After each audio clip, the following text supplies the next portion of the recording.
What's up guys, Patrick here from Behringer for NAMM 2019. Today we're looking at our new drum machine, the Rhythm Designer RD-8. So the RD-8 is a tribute to the classic 808 which was launched back in 1983, consequently pretty much gave birth to electronic dance music and of course hip hop. Famous users include Kraftwerk, Prince, Marvin Gaye, Phil Collins, Public Enemy, NWA, Daft Punk, Lil Wayne, Kanye West, Dr. Dre.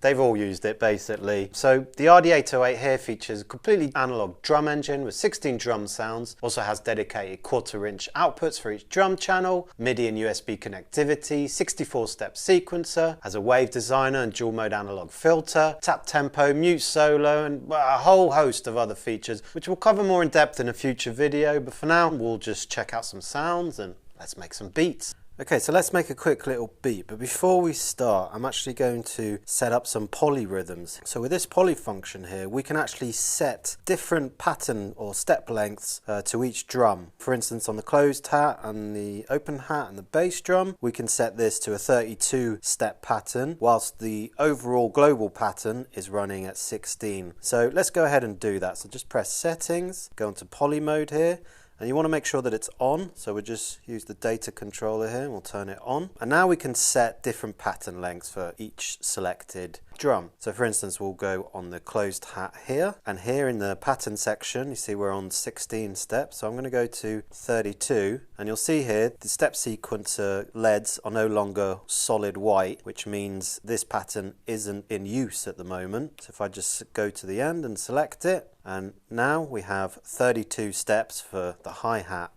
So let's do that for the open hat as well. I'm going to keep it at 32, go on the bass drum, and again we'll do the same. So let's go ahead and we'll program a quick beat. Make sure you're in record mode, which I am here. Something like that. Put in a snare drum. Now I'm going to set some accents up here. Let's put in some hi-hats.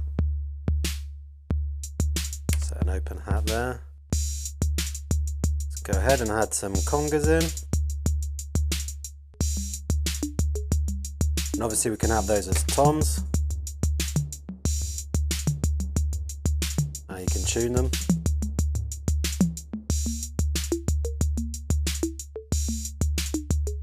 We can have clavs or rim shot here.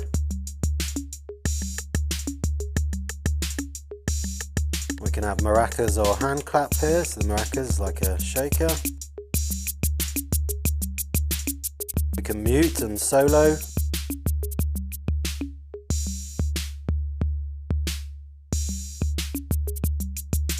Solo. Obviously we have the almighty cowbell. Everyone wants more cowbell, right? We have cymbals and obviously hi-hats.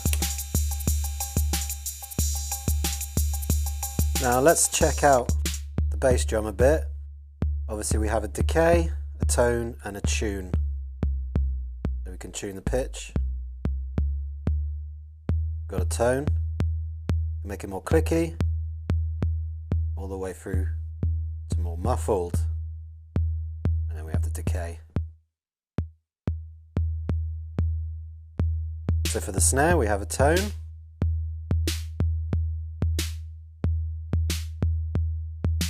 we can make it snappy, or less snap to it. Let's quickly check out the almighty hand clap. This is obviously a classic hand clap. Now we can change the offset of it to really reduce the transient at the beginning, or give it more bite. Now you've got some interesting options on here. We have a nice note repeat here, which is really good for those trappy kind of hi-hats.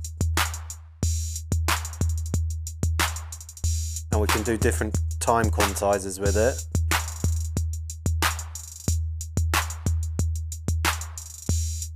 Let's quickly take a look at the wave designer here. So we can have the wave designer on single drums.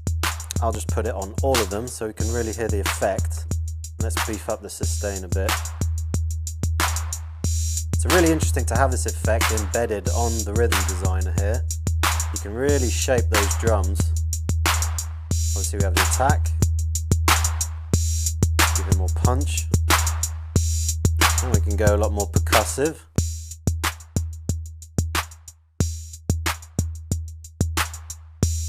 Bring down the attack. Very fun to play with. Now let's check out the filter. The routing works the same, so let's put that on. This is your low pass. The resonance up a bit. And we can also have it as a high pass filter.